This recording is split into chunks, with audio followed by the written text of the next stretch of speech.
essa noite você aprenda a valorizar a pessoa, ou pelo menos dar a ela um tostão mais de valor na tua vida de casado, na tua vida com ele, na tua vida com ela. Eu quero aproveitar aqui essa reflexão de Eclesiastes capítulo 4, para que nós possamos pensar aqui algumas coisas. Eu lembro da história de uma mulher na beira da morte, e ela chama os seus filhos para si e diz o seguinte para eles: olha, vocês são fortes. E os filhos dizem: não, mãe, nós não somos fortes. A senhora teve um monte de filhos magrinhos, um monte de filhos que têm várias doenças. A senhora teve um monte de filhos com limitações, mãe. E a mãe, à beira da morte, pega o filho mais velho e diz ao filho mais velho: vá lá no terraço, junte alguns gravetos e me traga aqui. O filho mais velho vai lá no terraço, junta alguns gravetos, traz para a mãe. E a mãe fala: agora junte todos os gravetos. O filho mais velho, então, junta todos os gravetos. E a mãe diz: agora quebre esses gravetos. E aí ele tenta quebrar os gravetos. E os gravetos não quebram. E a mãe fala para os filhos: não são todos os gravetos fininhos? São. Mas se você tentar quebrar todos eles juntos, eles não vão romper. Porque juntos eles são muito, muito mais fortes. E aquela mãe ensina aquilo para aqueles filhos: então vocês unidos são muito mais fortes. A vida do ser humano, a minha vida, a sua vida, sozinho, é um caos. Você não foi feito para viver sozinho. E baseado nisso, eu quero ler aqui o versículo 9. Voltar, o Moisés ele está em prontidão ali, né, Moisés? Moisés, não esqueça seu nome mais não, hein? Agora, só se você abrir o mar e me afogar dentro.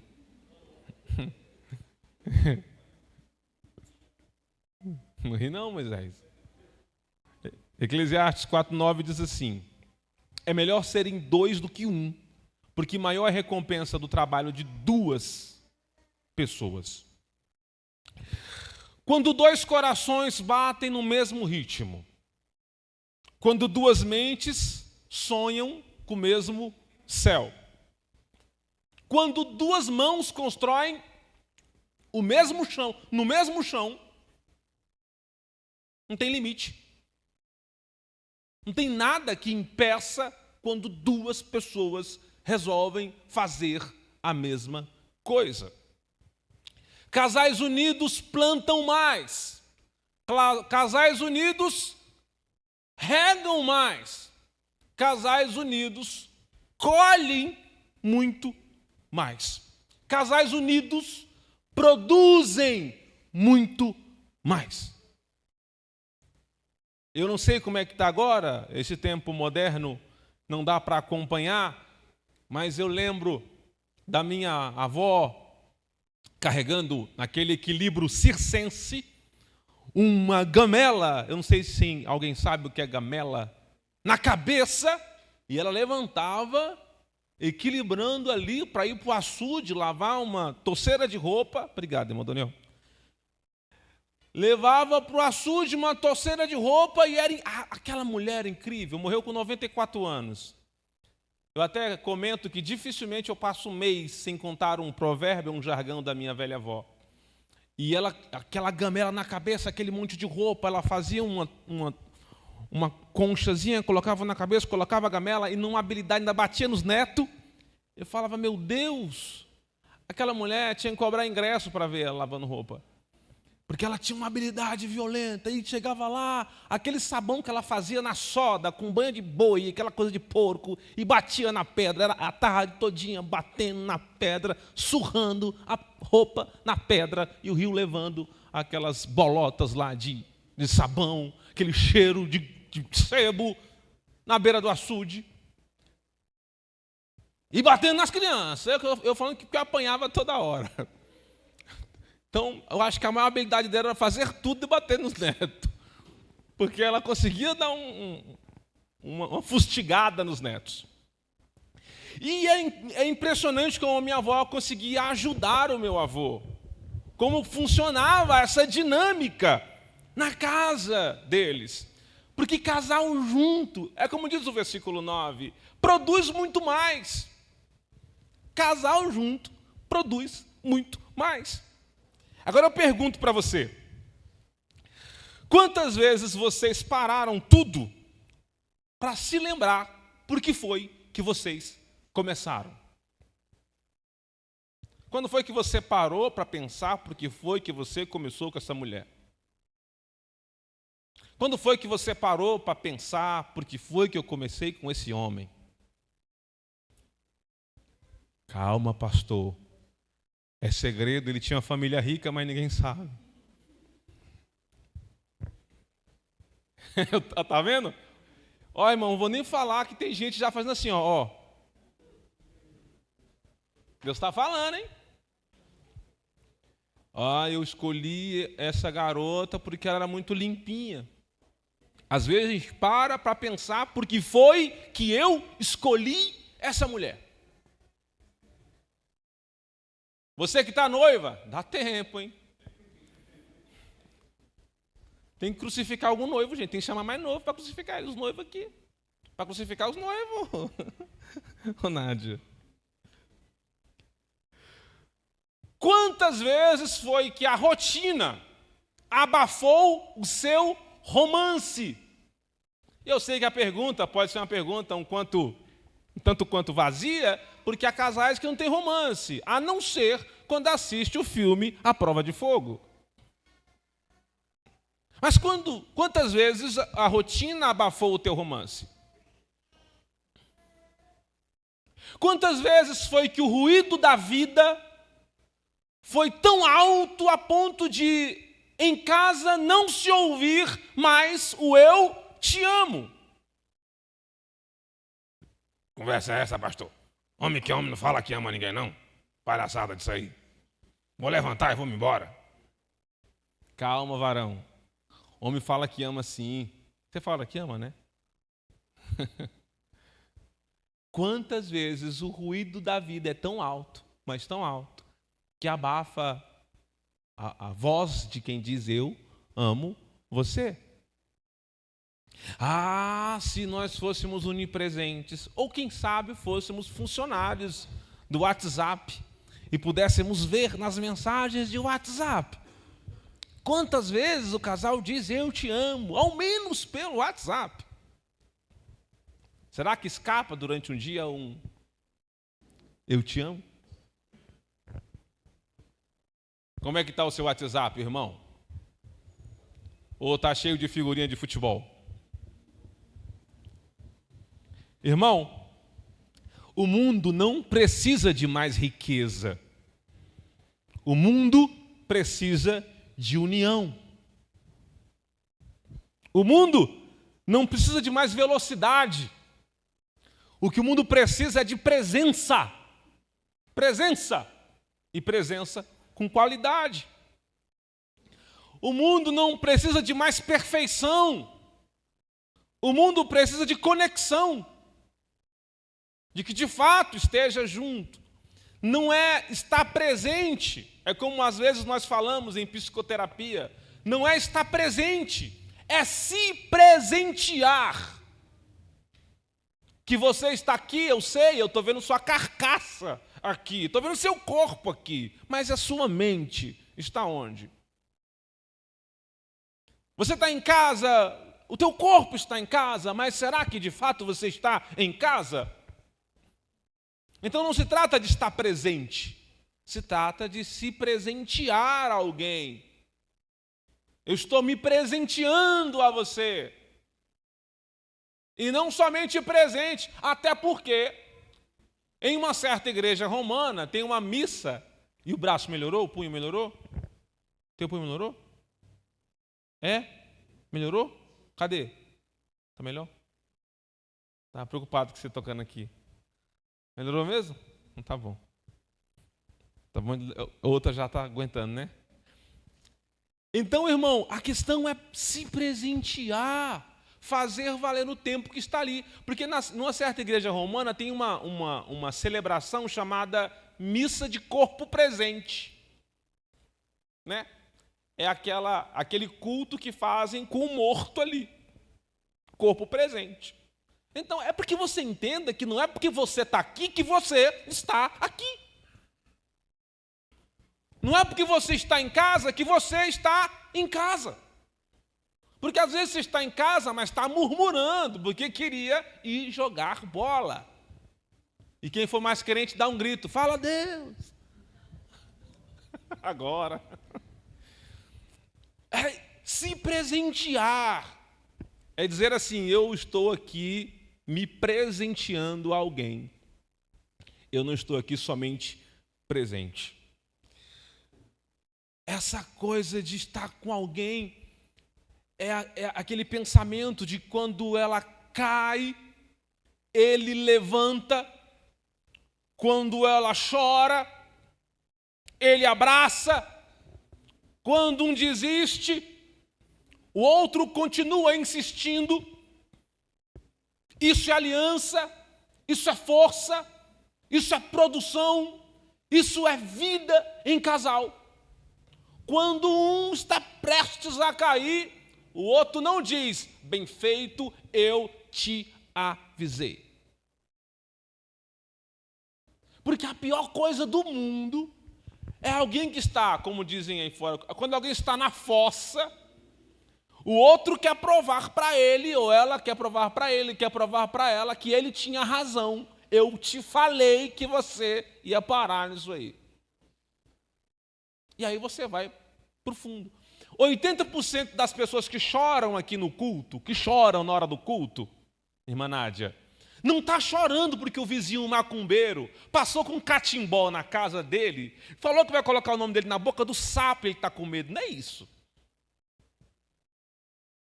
80% dos choros aqui na igreja não é porque o chefe é um tirano e anda com um chicote na mão para matar ninguém. 80% dos choros que acontecem aqui dentro da igreja é por causa da própria família.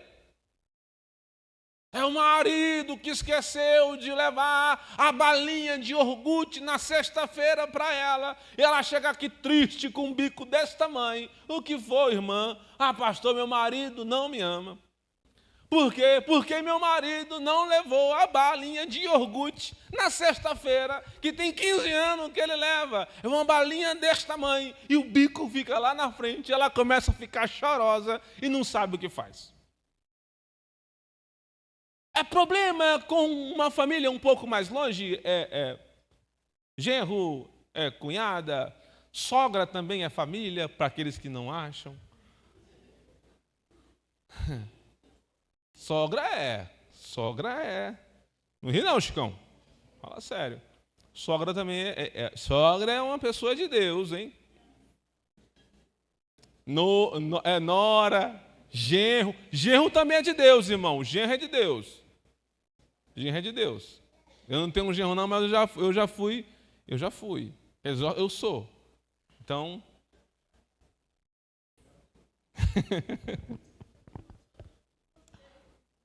Oh, meu Deus. Fica com ela aí. Tá com saudade dela. Senta aí. Pronto. Mata a saudade dela. Dá um abraço nela. Muito bem. Irmãos, nós somos jardineiros do nosso lar. Nós somos jardineiros da nossa casa.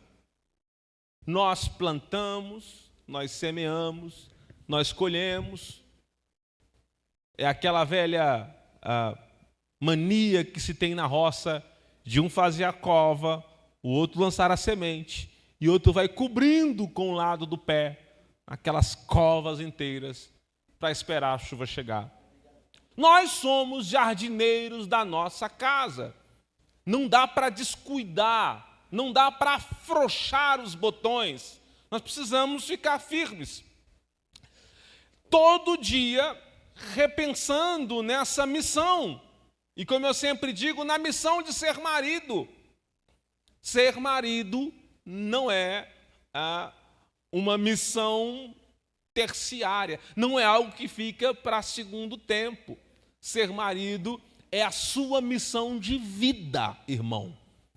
Eu sei que às vezes eu pego meio pesado com os irmãos, eu até não peço desculpa não, mas é porque é assim. Às vezes a gente que é homem tem essa impressão de que, como eu trabalho na minha casa, eu mereço um tipo de folga enquanto eu estou ali perto da escrava Isaura, e a escrava Isaura tem que fazer as coisas e eu estou aqui para poder tranquilizar. E aí, irmãos, temos que pensar que ser marido, que cuidar das nossas esposas é uma missão. As esposas cuidar do seu marido é uma missão. Ontem pela manhã, aí já vai, né? Ô Nádia, não me chama mais não. Aí começa um confessionário sem fim aqui. Ontem pela manhã, a minha esposa se sentiu em bastante pecado. E eu fui trabalhar. E ela falou, ai, nego, fiquei de cabeça quente. Eu não entendi o porquê. Por quê? Não, é que eu levantei, eu não fiz café para você. Eu falei, mas menina do céu, eu tomo qualquer coisa, se pingar água da biqueira, eu tomo. Minha filha, eu tenho um espírito pobre, a cabeça pobre, o pé pobre, o corpo pobre, eu sou todo pobre. Não tem essa coisa não, mas eu vejo o cuidado que ela tem. E não é uma coisa que eu imponho, mas é dela, irmão. Isso ajuda demais da conta. Você levanta atrasado ali, ela faz o café e está tudo certo. Nós conseguimos andar em harmonia. Ela entende que isso é missão dela. Ela vai lá, acorda mais cedo e faz o café. Daqui a pouco, para tarde, ela manda uma lista de compra para ir no mercado. E, né? Cadê a noiva que estava aqui? Sumiu. Aí, estou falando? A noiva sumiu? Eu ia contar um negócio para ela agora. Ó, irmão. Não tem os noivos aqui não para falar não, né? Mas tá. Essa coisa do marido ficar nervoso com a esposa, não escandalize o que eu vou dizer, hein? Não escandalize. Esse negócio do marido ficar nervoso com a esposa de vez em quando é quase que normal. É quase que normal. Porque na hora que você menos espera, ela manda uma lista de mercado. Aí você compra aquele monte de lista do mercado, 30 itens. Quando chega em casa, não é a marca que ela queria. Você fala, valei-me, meu pai. E qual que é, mulher? Não, eu queria essa aqui. Eu falo, por que tu não falou que eu queria essa aqui? E tem que ser assim, irmão. Tem que ser assim. Eu vou falar uma coisa para os irmãos aqui, e fica entre nós, tá? Tá gravando, Moisés? Meu Deus. Então não vou falar, não. Eu nem tomei meu suco todo ali. Eu vou falar porque tem que terminar rápido ali. Irmão, escute isso aqui, agora é sério. Eu vou pedir agora o máximo de atenção dos irmãos. Eu pago o aluguel do seu ouvido para você me ouvir agora. Deixa eu lhe contar uma coisa agora. Eu não quero que você leve a mal, tá bom?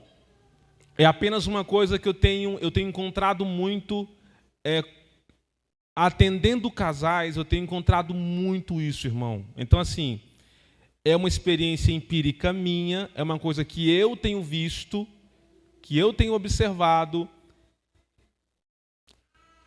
e peço por gentileza, não quero que você se manifeste, eu não quero que você julgue o seu cônjuge, que você... não.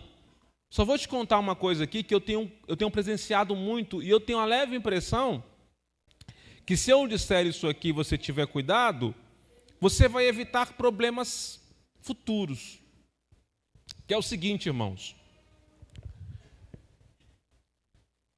Não foi uma... A noiva está ali, né? Não, tá não. Não foi uma ou duas vezes, nem 3 vezes, que eu tive que conversar com casais com um problema que parece um tanto quanto simples, mas não é. E pela reincidência de vezes que eu falei com essas pessoas, ou com pessoas diferentes sobre a mesma coisa, parece ser algo que está meio querendo se instalar nos casamentos. Talvez é algo que pareceu para mim e eu tive que conversar, mas enfim. Sabe o que é, irmão? Agora eu vou falar com franqueza aqui com os irmãos. Existe uma feminilização masculina, às vezes porque o homem se feminiliza, ou às vezes porque a mulher é muito masculinizada e feminiliza o marido. Às vezes há também uma masculinização feminina, porque a mulher se masculiniza, ou porque o marido é tão feminilizado que ele não tem ação nenhuma a ponto da mulher se masculinizar.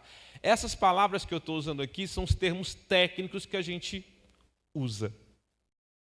Há um problema no cumprimento dos papéis. Agora é o seguinte, irmão, preste atenção para você depois não falar que, não sei o quê, porque está errado isso aí, então preste atenção.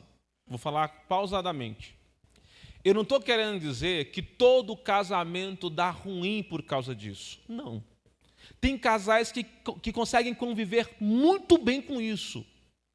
Muito bem com isso.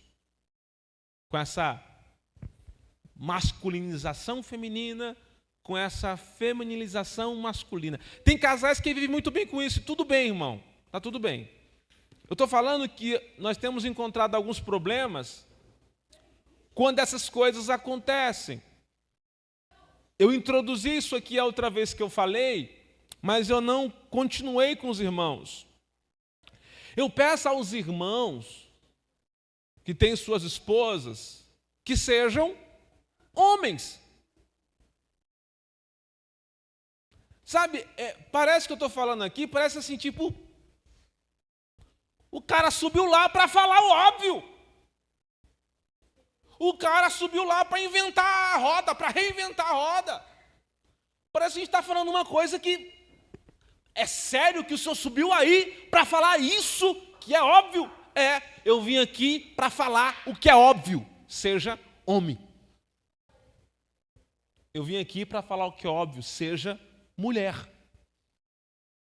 Porque o tanto de vezes que a gente encontra em problemas em casais, porque o marido não troca o chuveiro, porque ele é o primeiro que pula na mesa quando aparece uma barata.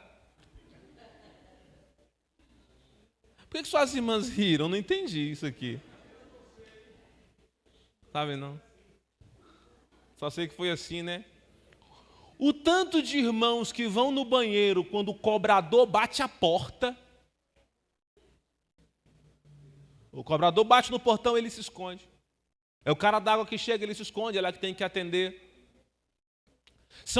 Vai trocar o gás, ele não sabe trocar um gás. E ele se oculta de um monte de... Eu não sei, talvez seja um homem moderno. Não sei. Mas a modernidade masculina está trazendo uma feminilização dos meninos, um negócio feio. Está gravando não, né? E a gente está com uma horda de homens que não sabe o que é uma Philips, o que é uma Allen, não sabe. O que é uma turquesa, não. Para ele é quase línguas estranhas. Pega uma Philips para mim. Quê? Philips? Philips é marca de televisão.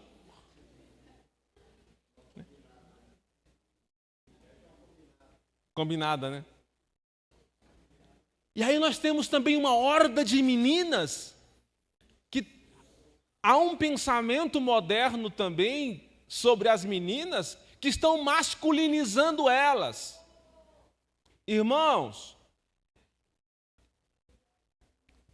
nós temos enfrentado problemas severos por causa disso. De verdade. De verdade. Porque quando o homem se casa... Agora eu vou lavar a alma aqui em cima agora.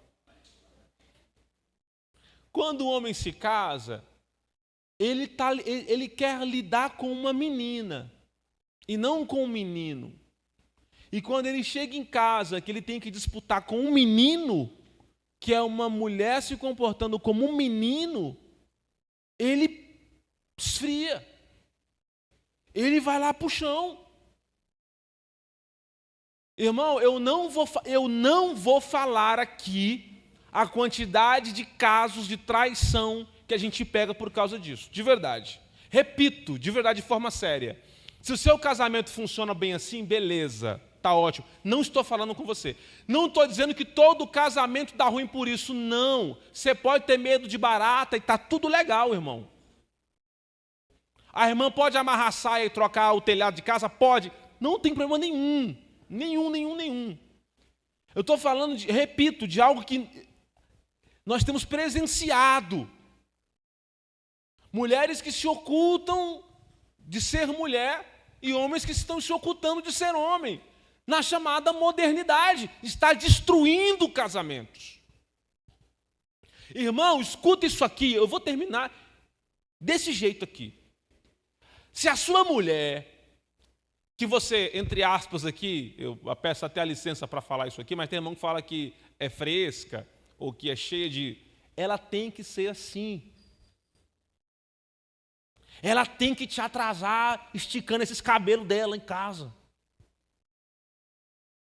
Ela tem que se abster de fazer qualquer força.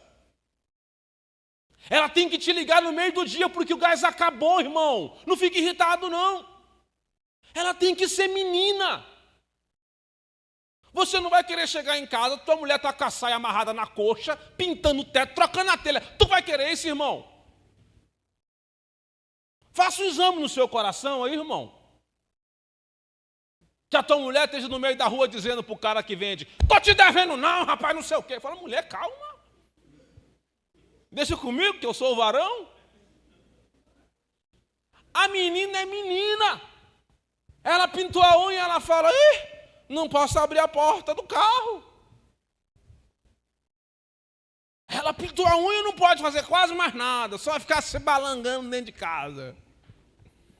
É assim que tem que ser, irmão. Você pode virar o giraia, você pode virar uma mosca, uma lagarta, ficar nervoso, pode roer a unha, mas ela tem que ser desse jeito aí, ela tem que ser menina. Menina. Você está em casa lá, com a roupa à vontade, aí ela, para te fazer um favor, irmã Raimunda, você está lá em casa, lá, de boa, de chinela, viu, Clis? Aí você está lá tranquilo. Aí a esposa está lá, né, na cozinha, ela fala: quer saber de uma coisa?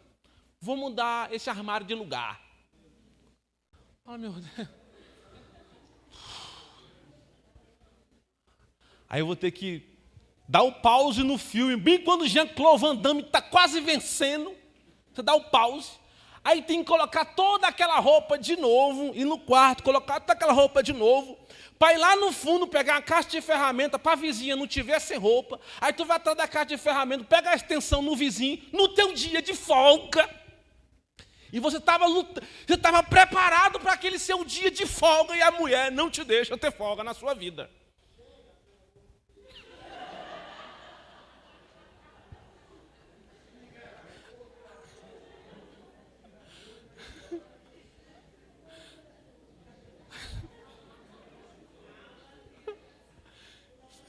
Escuta, irmão, sabe o que é curioso? É que tem que ser desse jeito, mas você vai chorando por dentro. Eu falo: meu Deus, o pulso foi isso, não foi que aconteceu contigo, o pulso? Pode falar, eu sei. Você fala: meu Deus, hoje é o dia da minha folga, meu Deus do céu. Eu estava aqui, de samba canção, vendo Arnold Schwarzenegger. Agora eu vou ter que ir no quarto, trocar de roupa, colocar um sapato, colocar uma camisa para a vizinha não ver sem camisa, pegar a caixa de ferramenta, pegar uma extensão emprestada para chegar em casa sem ajudante nenhum, revirar esse guarda-roupa, mandar todo mundo para lá para poder desmontar daqui, desparafusar de lá. Acabou minha folga. Né, Sérgio? Sérgio tá... Não chora não, Sérgio.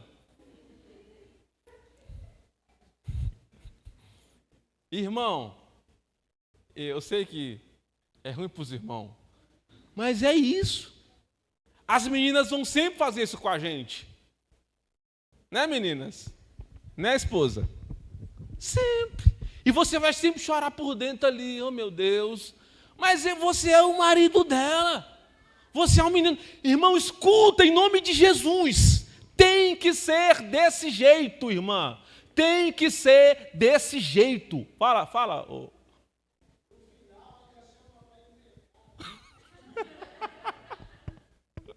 Você acabou de lavar a mão da última teia de aranha do guarda-roupa, ela fala...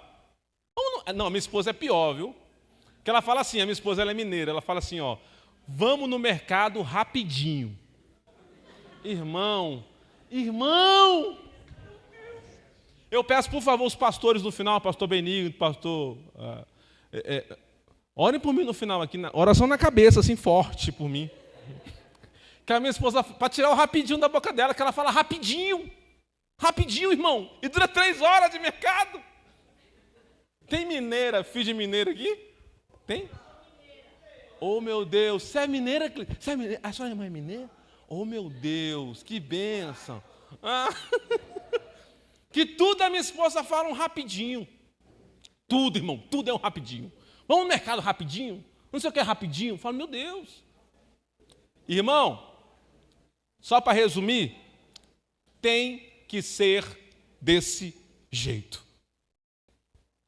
Os casais que se apoiam vencem as quedas. E o versículo 10 vai nos garantir isso. Quando um cai, o outro levanta. Todo casal tropeça.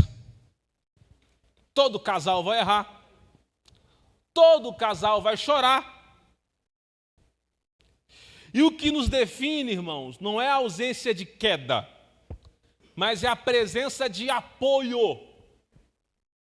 Quando um cai, o outro levanta. Quando um desanima, o outro encoraja. Quando um está fraco, o outro fortalece. Quando um quer parar, o outro dá toques para que possa continuar.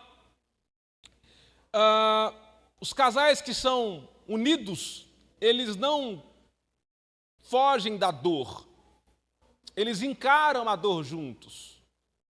Eles não correm da luta, eles batalham juntos. Eles brigam juntos. Eu preciso que você se lembre essa noite da sua primeira promessa. Na alegria e na tristeza. E o tempo de tristeza, às vezes, vem da pior maneira possível. E quando você tem a tristeza de ver o teu cônjuge te ligar ou te chamar chorando copiosamente, porque a mãe morreu, porque a avó morreu, porque cometeu algum problema, o que você faz? Você diz bem feito ou você diz estou aqui para te ajudar? Estou aqui para te dar uma força.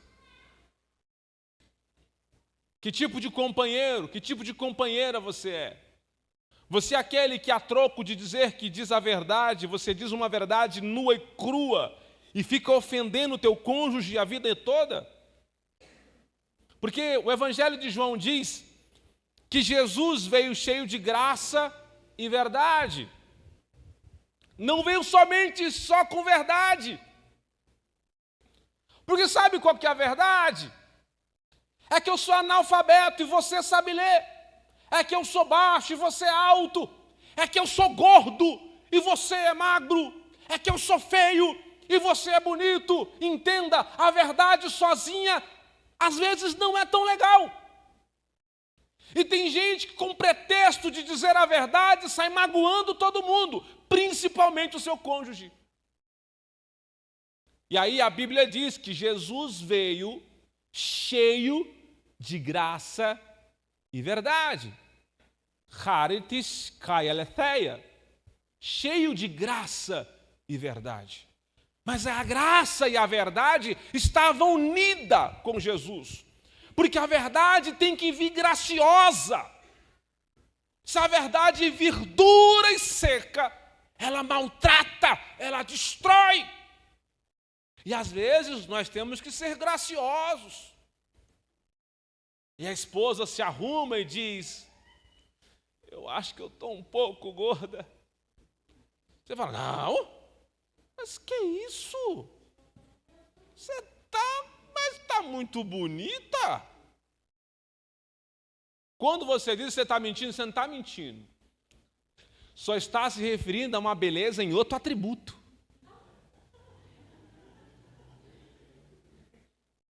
Na sua cabeça está falando dos olhos dela. Do sorriso dela. Porque imagina, eu já vi isso, tá, irmã?